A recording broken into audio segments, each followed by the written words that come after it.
those of WSMN, its owners, and/or associates. Lisa and Robyn are two fun friends diving deep into conversations where nothing is taboo. They believe in eating dessert before dinner and wearing the bikini. They're allergic to labels, authority, and cheap shoes. Currently, they're launching themselves through life being the good time, bold enough to take risks and inquisitively asking, what's next? They hail from New Hampshire, but they could be anywhere dressed in cute clothes. If they had to share a tombstone, it would read, "Curiosity killed these cats." Your hosts, Lisa and Robyn, on the mic. Welcome back to another Thursday with Lisa and Robyn on the mic. You are listening on WSMN 1590 AM, 95.3 FM. You can watch, stream, and listen on WSMN.live. It is a beautiful Thursday morning here in the studio, in the Octagon. Welcome, Robyn. Good morning. Can you How you turn me doing? up just a hair? Sure. Still fighting with my headphones. I'm going to buy my own headphones. I keep saying that. We'll see how it goes. And one day I'll come in and I have it. They just keep slipping down off my head. I feel like, the little kids that have their brim and they're like looking up so they can, they're trying to hold their eyebrows are trying to hold up the brim. I feel like that's what I feel like I'm doing with my earphones. It is gorgeous outside. It is gorgeous, and I'm going to ask you this question. What kind of procrastinator are you? Depends on what it is. I'm not a procrastinator if it's something that I really want done, but I am a terrible procrastinator when I feel like it's like homework. If I'm forced to do it. So it's tax season, yes, right? And the things I have been known to do instead of my taxes. Ready? Yes. Clean the inside of the dishwasher. Oh, yes. In the microwave. Do a deep dive in the microwave. Oh, clean out a closet that you haven't touched that's in another room that you never use. Pick up sticks on 6 acres of lawn. I get you, girl. Go into the basement, start sweeping. Yes. These are the things I do and what ends up happening is this is how... Cleaning my car with a toothbrush. Very detailed. This is very important. Well, it has to be soft bristle. Very, very soft bristle. No scratches. Yeah, so it was amazing what I was getting accomplished. Yes. And then running to the post office on April 15th, putting 2 stamps on in case one stamp fell off. Right. In a hot panic of mailing. Yes. Well, so... something I learned that you don't have to do that. Amherst Financial Group, if you are in there, if they do work for you, they do your taxes for you. Well, my accountant does for free. Oh, yeah. That's very interesting. Oh my God, yes. My accountant does the taxes, but if you don't give them to them in enough time that they can do them along with everybody else trying to do them. Yes, that's true. Like you need to give them to them in January if you're giving them in April. What they do is they give you a basic, hey, mail this in, put extension, because because they file mine electronically. Oh, yeah. Do an extension, mail some money. You'll get some money back, but this is what we're thinking. Because thanks for giving them to us on the 12th. Yes. So I was just thinking, I'm like, it's really funny how I am a procrastinator of, no one wants to do their taxes. No one wants to do any of the things we don't want to do. Grown up chores. Boring adulting. Yes. No one wants to adult. Yes. But it's amazing how much adulting I do in attempts to not do the adult thing I have to do. Well, because I feel like you're trading like, okay, well, I did do this. I didn't do that big thing, but I did this big thing. Yeah, you should have seen me with cleaning the inside of the dishwasher. I'm like, this is filthy. How do we clean dish? But I don't notice that, say, September 10th. I have edged the garden. I have edged almost all the beds. I have started dragging out patio furniture. I went and bought lights, and I'm like, we'll just pretend that doesn't happen. Like, I'll do the hard work on the pretty stuff that I want to do. But I think that's what we always do. Yeah, right? that's what everyone does. Not everyone. Us. I think there's got to be there's got to be procrastination in everybody. 80% of us. 85. It's true. And I think there's those 15% who wouldn't be able to sleep if their taxes weren't done on January 30th. That's true. Yes, that's true. There are those people that, why would I wait to the last minute? Yeah, it's kind of like I always Why would think I wait about till the like, last minute? okay, I'm just gonna if I have one little spot right here, and then I'll put my taxes. I'll put all the stuff, all that I get, right here. So when the last thing comes in, but sometimes it's hard to know when the last thing is. Mm-hmm. You think you're ready to go, and you're like, oh, Fidelity sent you a statement.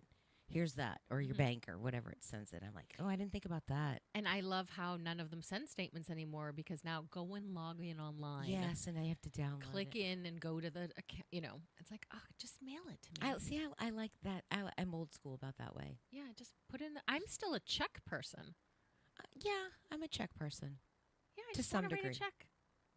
You know why? Because if it goes automatically deducting on my credit card, I'm spending 8 months with you, so I'm disputing some stuff on my credit card. Yeah. And they said, we need more information from you. So I called them and I said, what do you, because they sent me a letter and they said, what else? I said, what else do you need from me? They're like, we need you to say that same exact thing on our website. So we're going to send you a secure link. Everything that you mailed us, then go upload and then we'll take care of it. But in the See, meantime, it's not on your I statement. think when you had to handwrite and have correspondence back and forth between companies, it was so much easier. And I think that because they're like, ooh, I don't really want to do this again. Yes. So you know what? We'll fix it. We'll take care of it. We'll do it now. But now they're like, nope, put it back on you. You do it. Yeah, you do it. Yes. So this. So I have now a we're doing nephew it's that just, loves to say, wants play with me, and then the minute we're doing a puzzle, you do it. Yes. That's the entire Yes. world. Is my Yes. nephew. You do It's it. kind of like my cat. Play with me. Play with me. You Oh, do you it. do it. You do it. I don't want to do it. You do it. And what I'm saying is, you do it. But all of these companies are coming to the point where it's like you self checkout. You do all the work, and we'll hit the send button. You can pay us and do everything. Yes. And I think we should revolt. Yes. No, I don't want to pay Maybe you we should and start do the looking thing. at TurboTax. The thing is, it's See, I think that there's benefits that you don't get when you do it by TurboTax. I think there's other benefits out there. Like because why else wouldn't everybody be doing their taxes online, like self? right. So one of the things about my accountant is if you give him, so you can have, like, I checked in with him in September and October, and he told me, like, I had some questions, and he's like, do this, and he goes through the tax ramification if I do that this year or next year. Yeah. So it's good to have that person to bounce ideas off of before you're Yes. doing something, so Yes. that you can make the best decision and not find out after you do your taxes that you would have saved $10,000 if you just did this thing instead. Right. So I think that's where their expertise comes in. Also, they're up on all the laws about what's changing. So for a couple of years in COVID, you got 100% of your meals as a business instead of only 50% of your meals. Oh. I wouldn't have known that. Right. I don't know if the software does that. Yeah. So that's what I don't know. Yeah, and I it's don't know. I like having. Because I think that they have information out there that you might not be privy to. Because, again, they don't really care whether you get the most back or not. I mean, Right. it's probably government affiliated anyway. So if you make a mistake on your taxes, we'll just keep it. Right. And you'll just owe us penalties. Right. So Right. today we're going to talk about quotes that have somehow Ooh, or another impacted our life. And do you want to go first? Oh, gosh. Or do you want me to go first? Yeah, go first. So mine's very short. The first one is very short, but I think very impactful. It's from a fiction writer, David Foster Wallace. And it is, everything I've ever let go of has claw marks on it. Ooh. Wow. That's really good. It's really good because I am a non-letter goer by trade, Yes. by Yes. profession. Yes. I don't like to let things go. Yes. And for a long time, I thought, who would I be without this? Yeah. Well, I think that was my second stage. My first stage was I had to learn such hard lessons from this that if I let it go, I will forget the lesson. And then I learned that, no, the lesson, when you learn something really hardcore, the lessons are Yes. you're always traumatized. Yes. Well, But if you let go of the problem piece of it, Mike, there's a quote. It immediately said, remember the lesson, forget the mistake. And that's like, you don't have to put your claws into that one. yeah. We don't have to, fight that one to the death. Yeah. And then I learned that when I kept asking, well, why wouldn't I let this go? And it was like, well, who will I be without this? And then you realize I have an identity wrapped up in a problem. and a solution, not just a problem, but the solution too. And then it's like, well, that I think asking that question over and over again was the one that actually helped me. Because when people would tell me to let go, every yoga class tells you to let go, every guru master, You yogi hear it, but you prana. don't hear it. Well, the minute they say it, I'm like, well, I'm not going to. Like, are you telling me to do something? I'm specifically not going to do that. Yeah. And you know, I just breathe deeper. Just take a deeper breath. Just work through that one. Work through push that it one. down She to ain't my letting that one hips. go yet. it's going to store in the hips so I can't cross my legs later. Put that down on my pinky toe. But I'm keeping that bad boy. Easy. So now you do. Gosh, if I have so many that I wrote down, but I think my favorite one is the one from Gladiator, and my mantra, what I'm going to do my TED Talk about, like what you do today, what you do in this life will echo through eternity. Ooh.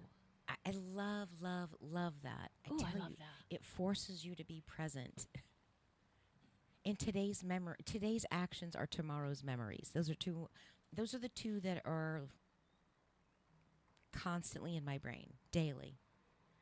What am I doing today? How am I being present?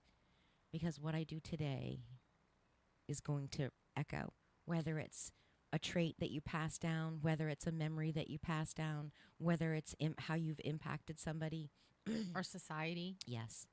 When I think of that, I think of most of us feel on any given day insignificant. Mm-hmm. And I think that's why we're constantly trying to make significance, because I think that's why people don't like connecting with nature. I think that's why people stop looking up at the stars. It's like, wow, we are so insignificant. We the ants. Yes. Not even, right? Right. When you were, I subscribe to a bunch of astrophysics pages because I just love how it's My nerd.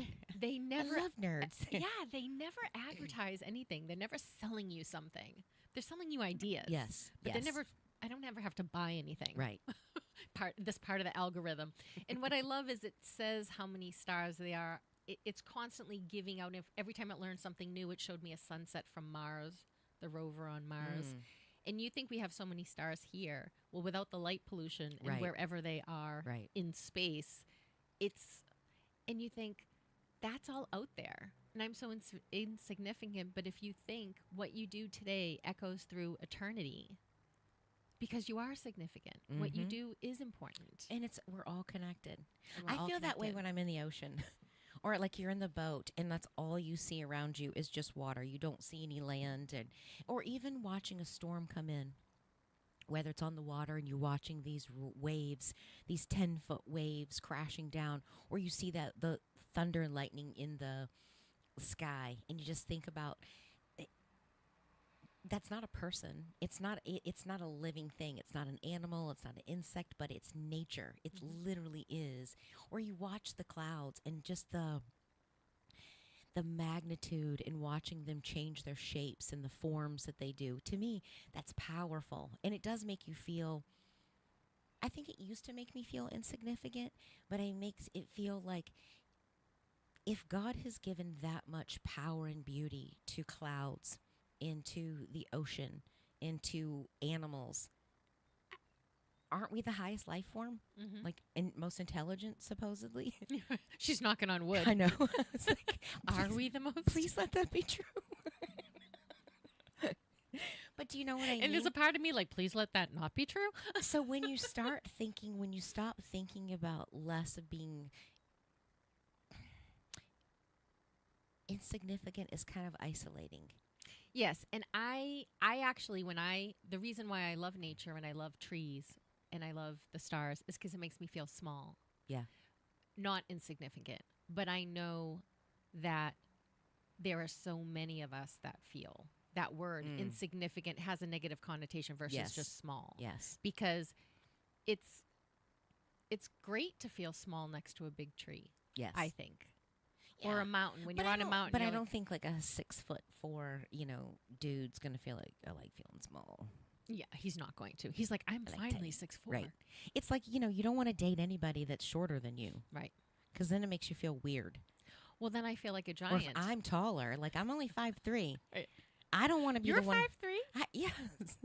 I feel so much taller than you. Why is that? I don't know. I feel like a giant compared to you. Really? I do. Because I am 5'3". I mean, you do look taller. Maybe it's because Maybe you're you're petite. 5'5". I'm really not. Every guy who's constantly pretending to be 5'8" tells me 5'7.5". they go, "Oh, you must be 5'8". You're not 5'4". I'm like, I'm 5'4", and they're like, you must be like 5'6" or 5'8". I'm like, I know. I'm 5'4". They're like, we're the same height. I'm like, I know. I did that once or twice at prom, and like you're standing there and you're the one who's got their hands on, their shoulders, and you're kind of down, and like I don't want to look down and see the top of his forehead. I mean, top of his head. Well, I don't like my thighs being bigger, like if Yes, they're I next get to that, each other. yes. This- Yes. Well, I want to be I want to be feminine, Yes. petite. Yes.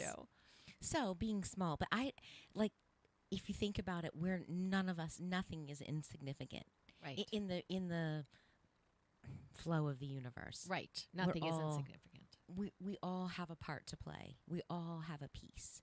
Oh gosh. Oh my gosh, that podcast. I just said it. What's his name? We're a stream of consciousness. We are a piece of a collective. So every single I like to say astronaut that that way. goes into space looks at our world from space and thinks, what are we all doing? Right. We're ruining everything. We have no idea how connected we are, how everything is so important. And every single astronaut comes back, goes up a scientist, and comes back a spiritual scientist. How could you not? And the spirituality is first. Every single time, if you read their autobiographies and all of that, they are in awe. And how smart astronauts are. Yes. They're in, Yes. when you say that's not rocket science. No, it is. So I wrote down, actually, so that's what reminded me of one of my quotes that I like, is feel the newness of the moment. Like, so each time we are experiencing something new, even though we've done it over and over again, it's a new client, it's a new experience. Instead of, it's being present, it's shedding. And I imagine being in space and looking out and looking back at the earth. I imagine space. I imagine looking at that view. It's kind of like when the snow falls and it gets really quiet, and it's almost magical, even though you've seen it a million times. But I imagine space and having that moment, that quietening in that awe moment of what you're experiencing. I don't know how that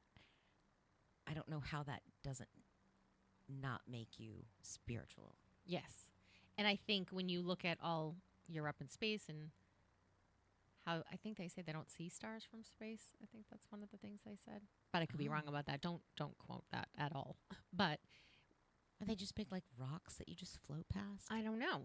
And now I was trying to think of where I read that, if it was actually an astronaut who said it, might not be. But what he said was that we look alive. Our planet looks alive. I don't know if it's the blue from the water and other, water's such a big deal. Yeah.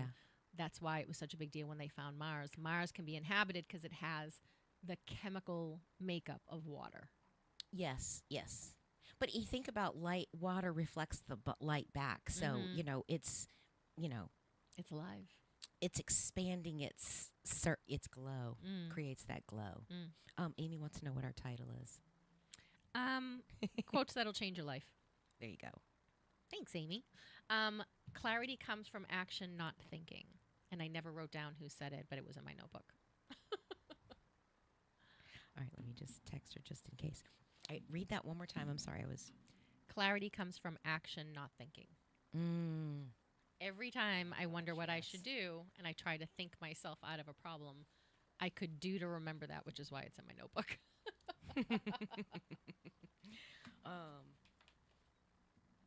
Let's see. I have something. What do you think is the best compliment that you've ever been given? Oh, I'll have to think, actually. You know what's really interesting? And What? I'm going to digress. I was just listening to a gentleman his name is Joe Hudson, and he was saying one of the most uncomfortable things for people is to be complimented. Mm. And he said people always brush it off. Mm-hmm. And when you make people accept compliments for 10 minutes, they cry. Really? Yeah, they can't handle.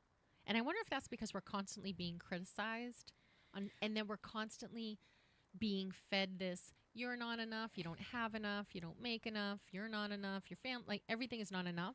That constant, otherwise, how can we get you to consume everything? And our own lack of self-esteem or our own inadequacies. But, I was listening to an audiobook, and I can't remember who said it, but he said, our world is more designed for the negative.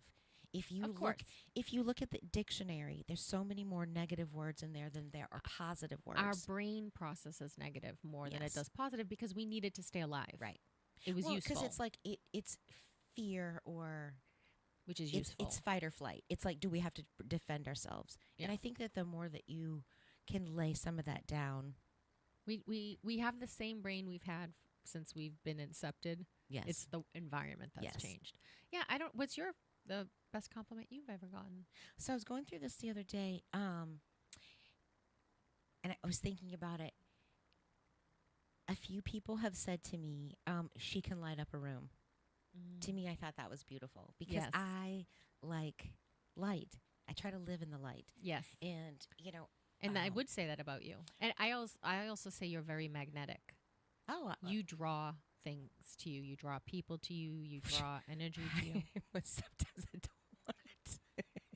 But Back you do. off. Yeah, but you do. You're very, to see the world interact with you, you're very magnetic. Oh, thank you. I got to write that down because that's a really good compliment. Yeah.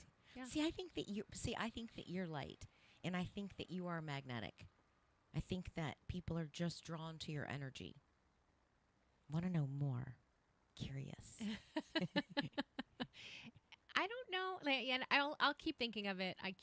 I would be making up something right now if I said something. Yeah, so I'll think about it. Just sit on it. So I just ran across it the other day, and it made me think about when Megan was here on our show, and she had come to our house to do like a little meditation thing. And Gail, have you met Gail? Yes.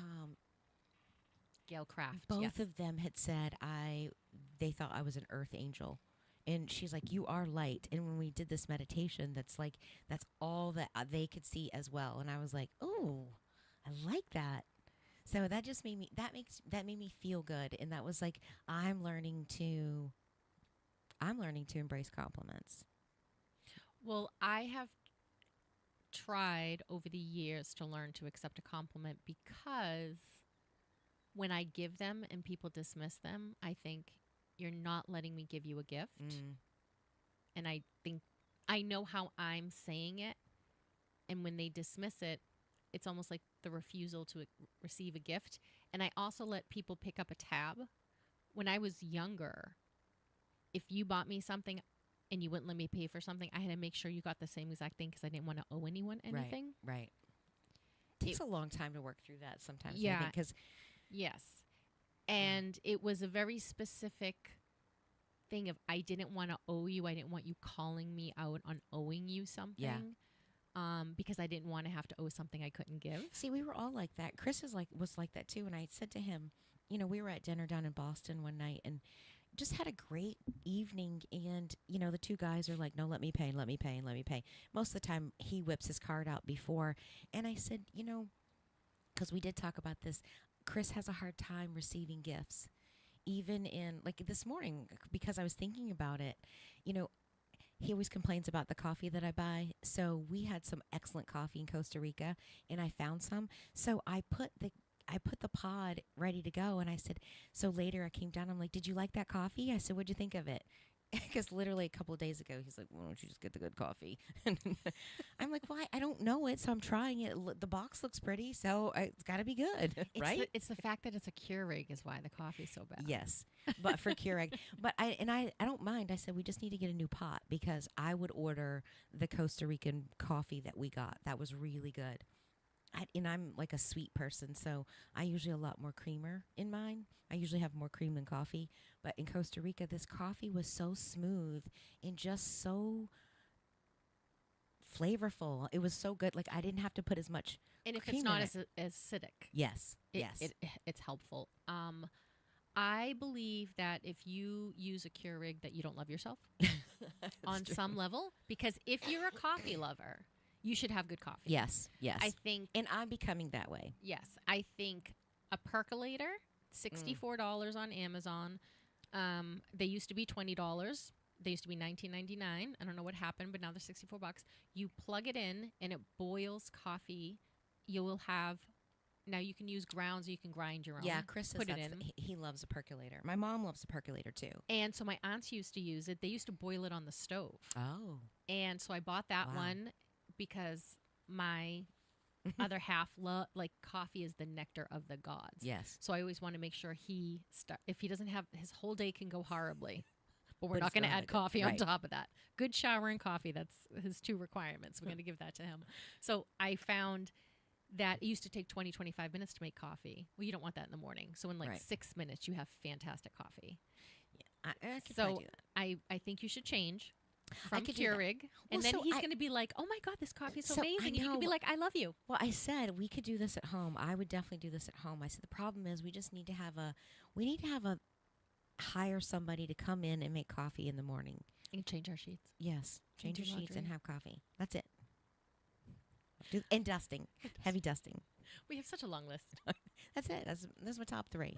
What Those was are my the top 3. original thing? Oh, gifts. Oh yeah, so I had put the Costa Rican coffee in the thing, and so I asked him. I said, "Hey, what did you think of that coffee? Did you like it?" And he's like, "Oh, I used one of the other ones." I'm like, "What? I'm trying to bless you." I'm trying to give you a gift. Like, you didn't see that Costa Rican coffee I got you? But so going back to the whole paying for things, and I said, it seems like you have a hard time when somebody is trying to bless you and give you a gift. And I said, but think about how much you want to give a gift to them and you want to pick up the tab. Maybe they feel the exact same way. And so he's been doing it more and more. Like you see him take it out quick and then he pauses, but he just feeling like that's a good alignment when you can find people that are the same way. Hey, let's go. I'll get these. Right, they're or I'll both get that. trying And- to pay fast at the same time instead of one who like can't find his wallet. It may be in the car. Oh, he never yes, has a yes. wallet. Next time, dude, I'll get you. Like that yeah, guy, yeah, right? yeah, yeah. Because you don't want to be taken advantage of. But, Right. so those are 2 things I've tried. I've learned by people showing me, if you don't accept my compliment, you're not accepting my gift. And if you don't let me pay when I'm trying to pay, then you're not accepting a gift. Because I understood my intention, I understand also their intention. When I was younger, it was, I don't want to owe you anything. I don't. Even when we were younger and dating, and guys would want to buy me a drink in a bar, and I'd be like, no, because I don't want you spending your money. This is going nowhere. I don't want you to have any power over me. You are not going to be able to say in 15 minutes, I bought you that drink. No, and even though most of them weren't doing it that way, I Right. also don't want you liquoring me up. So to change my perspective for the rest of the evening, I'm keeping this. I have $12 that buys me 2 drinks at the time. Oh my gosh. Now it's like $18 for 1 drink. But Yeah. but it is a mindset shift. Yeah. To get over things like Yeah. that, and but that's the compliment piece of it. Okay. So I always felt like I'm going to give it. In a lot of this, part of this I learned with my going through a divorce is it's one of the things I loved about me. I love to love. I love to be in that space. And if I stop, I didn't want to have an expectation. There are times our parents had expectations or times. yeah, probably don't want to do that. I was going to say A there are lot of times. Yes, there's a ton all of times. of the time it was an expectation. Well, because they did something, I've been put in that spot where because they did something nice for me. Now I feel like they have something over me. Oh, They're my going family to used that exactly. lure it over me, hold it over my head, and dictate how I do my life. I didn't want to have any of that. But what I learned going through it is I'm going to be me. I'm going to be me, and it doesn't matter. It doesn't matter if you accept it. I used to spend a lot of time like see me. But I'm like, no, I'm going to send, I'm going to send you a happy birthday. I'm going to send, I appreciate you, or I'm going to do it because I want to do it. That's who I am. And I've said that over and over, like, even when the kids were teenagers and younger and, well, she did this and I want to do that. And I'm like, you just be who you are. And going through like the divorce, and they had plans and stuff and they didn't want to hurt their dad's feelings. But they're also getting it to the point in their life where they want to spend more time with their friends. So they had a hard time communicating because they didn't want to let him down. And I was like, Kayla, I don't think that he doesn't feel that way. Because I think we both have tried very hard not to make our kids feel guilty. Or obligated. For making, yes, obligated. And a lot of times, I think we talked about this before, we have such a connection. Of course, I would love to spend my birthday with you or celebrate it in some way, but it doesn't have to be on the day. It's that recognizing, and, they're like, Mother's Day, what do you want to do for Mother's Day? What do you want to do for Mother's Day? I don't care. I just want to be in good energy. Mm-hmm. I want to be around you guys. If we're around, we're around. I don't feel in any way that you love me less if you're not here on Valentine's Day, on Mother's Day. Mm-hmm. Something came up and she wasn't going to be able to be there. Oh, she surprised me on my birthday when you guys came over, and mm-hmm. she's like, I'm so sorry, I can't do that. And I was like, no, sweetheart, I cannot tell you how proud I am of you, of like, you are literally building the life that you want. I could not be more proud. And I think that's why they probably do want to spend so much time with you, because there is no requirement of them to. Yeah, maybe. I don't think I blackmail them. Yeah. No blackmail on that list. So, have you listened to any of Mel Robbins? I stopped listening to her. Oh, yeah, you told me that. Every once in a while, she's got to come. If you're stuck in your head, you're behind enemy lines. She said, that's not God talking. That's a really good one. I like that one. Life is not a problem to be solved, but a reality to be experienced. Kierkegaard said that. So I think that one... Say it again? Life is not a problem to be solved, but a reality to be experienced. A gift to be unwrapped. Oh, I like that. There is a time in the life of every problem when it is big enough to see, yet small enough to solve. And I think that's our entire political system. We had gone off the rails systematically for so long that now, to fix anything, are these seismic, gigantic, earthquake-shattering shifts, because we are so far from where we originally were. We built mountains when mountains didn't need to be built. One of my favorite quotes that somebody I admire greatly said to me, kid with adult money. Ooh. That's you. That is me. That's you. You know what's really interesting is I always loved money. I would sell my books. When I was done with a toy, I would sell it at school for cash. And my parents were like, what are you doing with this money? I just wanted it. Whatever intrinsically was attracted to it. Yeah. And I'm still to this day, when people say things about money doesn't solve problems, or money doesn't make you happy. Yeah. No, but it solves problems that can be solved financially. Yes. And that is a type of happiness. Because when you don't have money to solve problems, you're unhappy real quick. Right. No one's, and I know there's the Gandhi. I know Gandhi and Mother Teresa have nothing to do with it, but the rest of us can solve.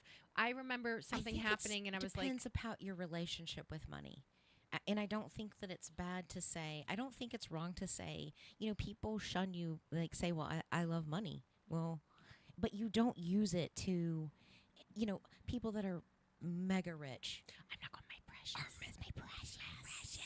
But you use it to expand. You use it to experience. You don't hoard it, and you don't have the sense of power over it. So, because they always say, the rich people, they still have problems too, and they're still just as miserable. It's because their mindset is wrong. Right. is saying that, money can't buy everything. Money can't buy happiness. Then you need a good It sure as hell can therapist. buy a good time, let me tell you. Well, and I think If you don't want to have a good time, then you are going to be Right. miserable. And think about that person who has a sick kid that there's this financial treatment that they just can't afford. Right. They would have to hawk their house to Right. afford a treatment for the kid. Guess what? Money Right. buys their happiness. Yes. To buy. Yes. Money Yeah. solves problems. I think it's just a very simplistic way of, because money, we have created money. We have created a money trade system in order to get things that we want. Do you So know who Dave Barry is? our life does revolve around it. Do you know who Dave Barry is? No. He's Wait, Dave Barry, comedian? He's a comedian, but he writes books, and he writes books on finance. And so he calls Susie Orman Suze, because I'm sure she doesn't want to be Suze. called Suze. So anytime he's like, Suze, we're not trading squirrels for cows anymore. Like he does this whole thing, and he calls her Suze. For the longest time, I was calling anyone who was giving me money advice that wasn't good money advice, Suze. Suze. Suze. Suze. Suze. For a while there, it was Karen. So what I started doing a while back, in the backs of my notebooks, I've been writing down some of my favorite things, sayings. I'm ready. Well, Van Gogh, when you find beauty, you find inspiration. Look for beauty in all the things that you do. So when you start looking for beauty, I think it changes your perception of the world. Yes. Yeah. Because you will find it. Mm-hmm. Because there is so much beauty everywhere. There is beauty in a sunset. There's a beauty in a tree or a flower. Oh, when it's beauty first is of- art. Yes. So I drive by this hair salon, and That's why I don't like ugly art. Yeah. Or I don't like the painting that's just a red circle somewhere. I'm like, that's not beautiful. Or they, the big rectangles, like they've used the putty knife or something, and there's just big rectangles of purple and red, and I don't get that. I don't. Yeah, that's not my type of art either. But going by the hair salon, she says, beauty is art. And I just think about that, like how much it is. The creation of flowers, like every day we pull into the driveway, and I've noticed where our lilacs, our little tiny leaves are opening. All the buds are like opening up, and I'm like, they're just ready to pop. And like, just that's beauty to me. Mm-hmm. And I think when you start looking for it, because I have one of those, when you change your perception, you change your world, you change your life. Yep. So I have one for you.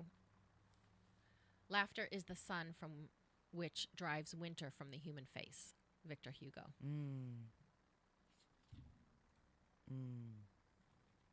What does it make you think about?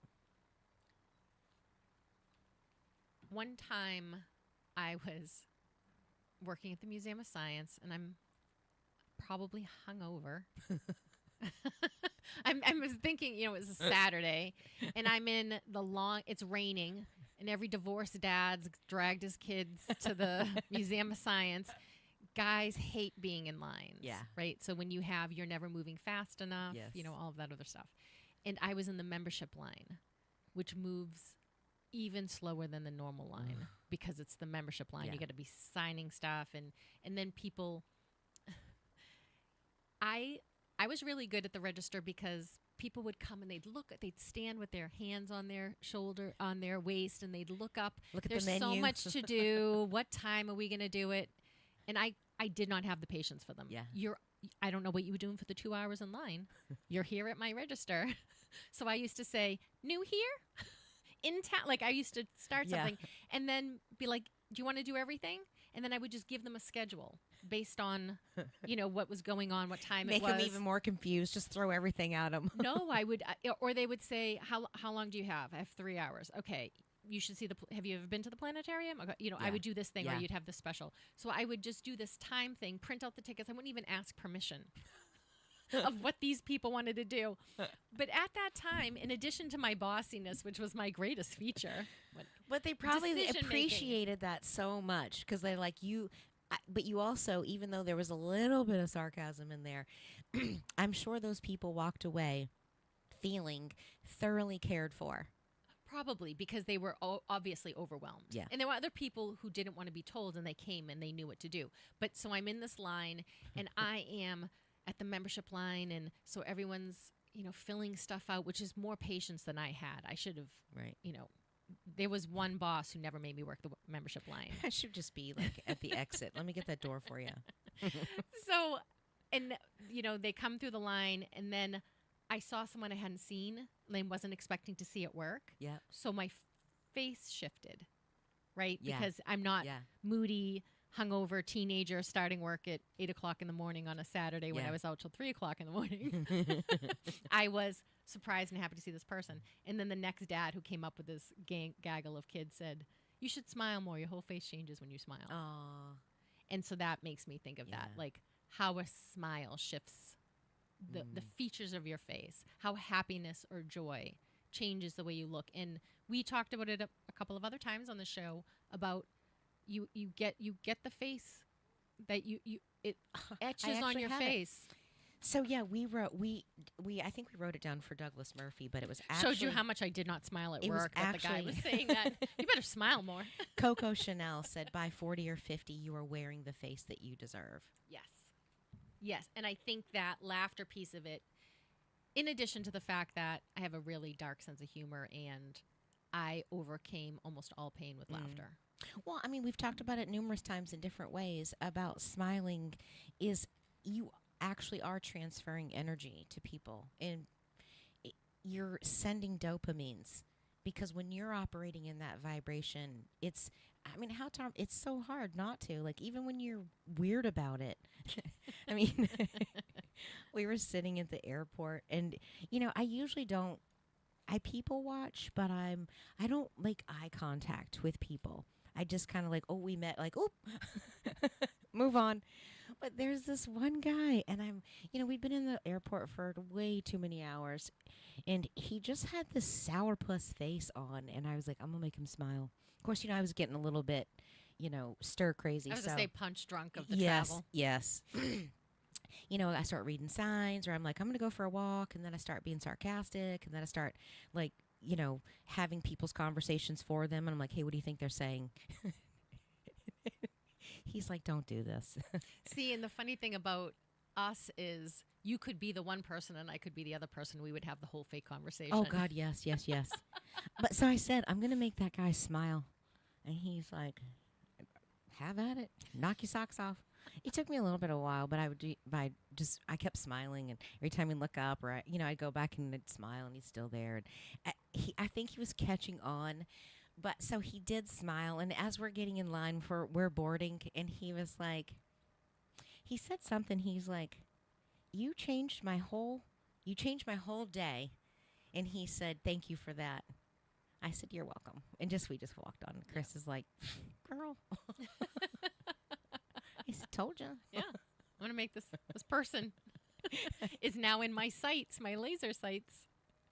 No, I have no idea why he was going to. I don't know why, because most of the time I don't care less, or I would avoid it. But I'm like, I think you can sense something about people. And I think that's when I was working at the lab. Some of the stuff I got away with saying out of my mouth.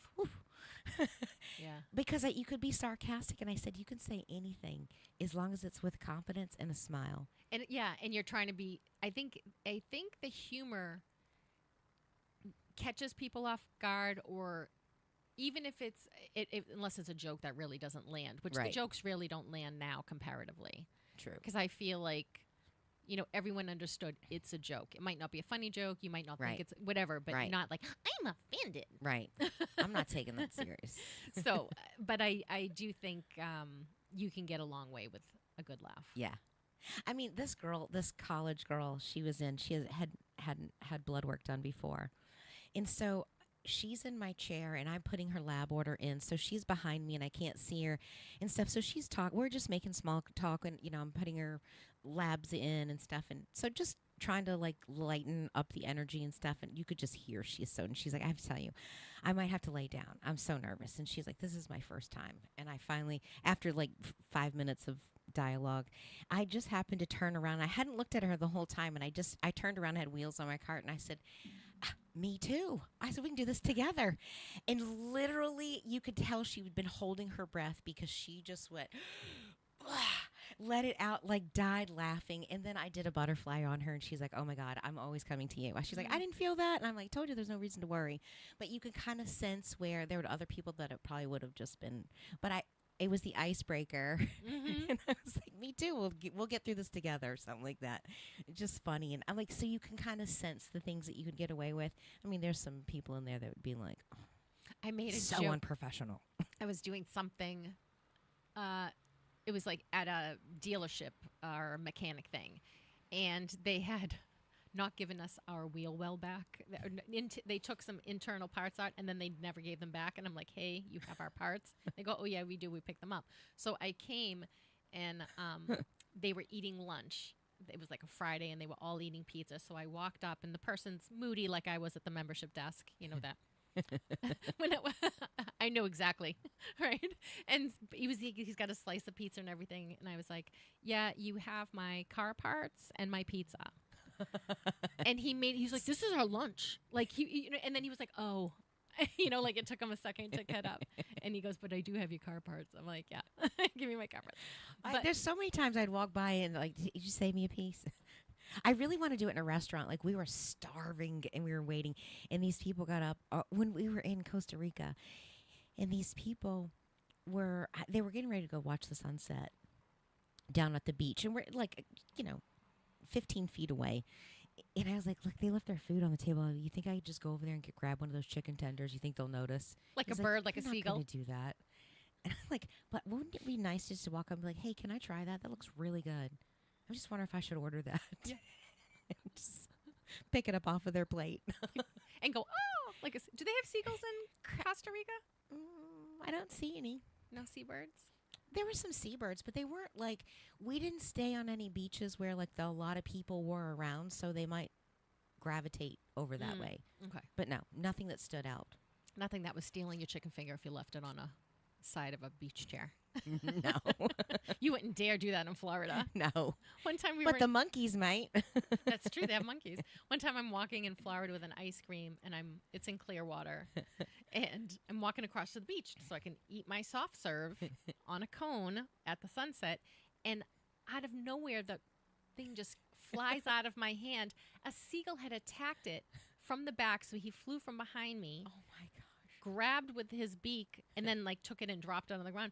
But I didn't. He was so couldn't close hold the to ice me. cream. He was so close to me, and I didn't feel his wing. That's how startling it was once he hit that. And then I went back inside, and I'm like, a seagull stole my soft serve. And she goes, it happens all the time. And she just gave me another soft serve. She didn't even charge me. We were at the beach one time, and, Jonah is a slow eater, especially when he's, enthralled. That kid enjoys his meals. But he's 5. We're sitting on the beach, and he's got his peanut butter and jelly sandwich in one hand, and he's got his big Tonka truck in the other hand, and he's just rolling around and he's eating. A seagull came by and took his sandwich right out of his hand. And he just sat there like, he was so, Enthralled. yes, he still couldn't quite process what would happen. It's like, sorry, buddy. So I have one more. Okay. One doesn't discover new lands without consenting to lose sight of the shore for a very long time. Andre Guild. Intentional. Well, if you're going to do something new, you're going to be in uncharted. Right. And you have to be comfortable with that. Right. Or And being understand lost that. is not knowing where you're going and not knowing what's going to happen. It's choosing. I actually have a great life is full of bad choices. I'm so sorry. This is mine. That one was mine. I mean, somebody might have done it, but I didn't look it up. I'm sorry I intimidate you to the point that you have to go feral. We should make a T-shirt for you. I know. I love that one because it's like, dude, it's reminding me, like, it's just people that, public interactions, or sometimes they're just like, dude, why do you have to be so rude? Why do you have to be so ugly? Ugh. Ready for, this is almost like the fortune cookie one because it's going to take a second. Like, what do you even mean? Your hand opens and closes, opens and closes. If it were always a fist or always stretched open, you would be paralyzed. Rumi. Harmony. Let's balance.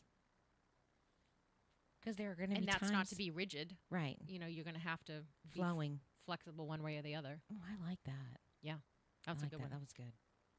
So I found, I don't know who said it, but I like anxiousness is shedding off of me like an old skin. And so I was thinking about, I love that shedding off of me like an old skin. So I've used that phrase. You can do like depression, anxiety, worry, fear. You could replace anxiousness with any of that. But I like looking at it in terms of you are shedding an old skin, being reborn. I do like that. I like the way it sounds in my mouth. I Okay. also think when you think of a snake that sheds its skin, it is constantly rejuvenating itself Yes. and being created anew over and over again. Yes, like there's a fun fact. I don't know where it is, so I probably might get a little bit of it wrong. But do you know our stomach has to create a new lining every 2 weeks or every so often, or it will eat itself? I did not know that. That's interesting. Something like that. I'll look it up. But it is true. It's something about here's a Robynism. Okay. Chris said something to me, and I was like, "You need to leave me alone." I said, "My chrysalis is cracking." He's like, "What?" I said, "I'm in my most vulnerable state.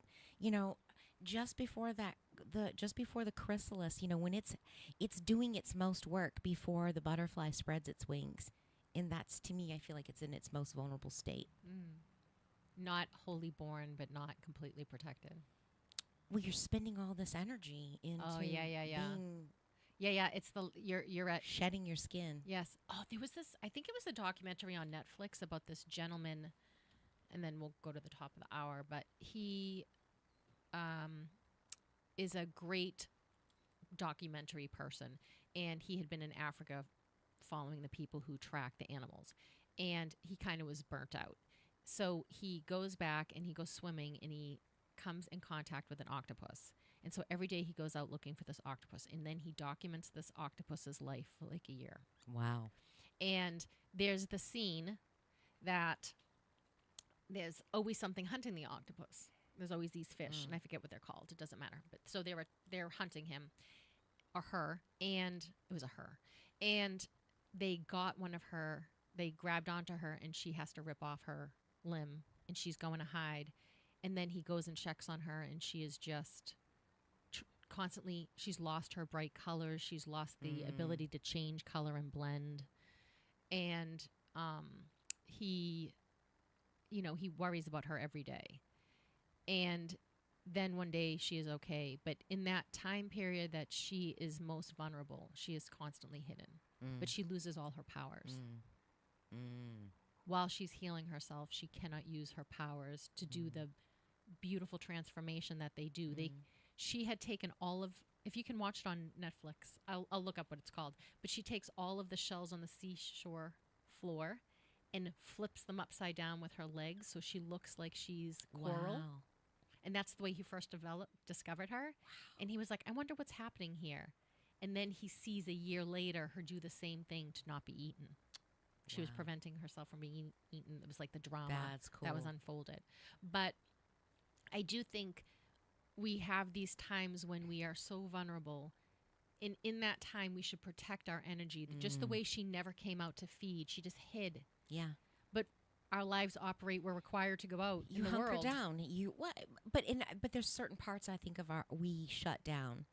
So we still are operating and functioning, but we are maybe a little bit closed off, or we avoid certain people or certain situations. I know when I'm going through it, hold that to the top of the hour. Yes. Hold on. We'll be right back. Down more than 500 points in its first hour of trading as President Trump's long-simmering feud with Federal Reserve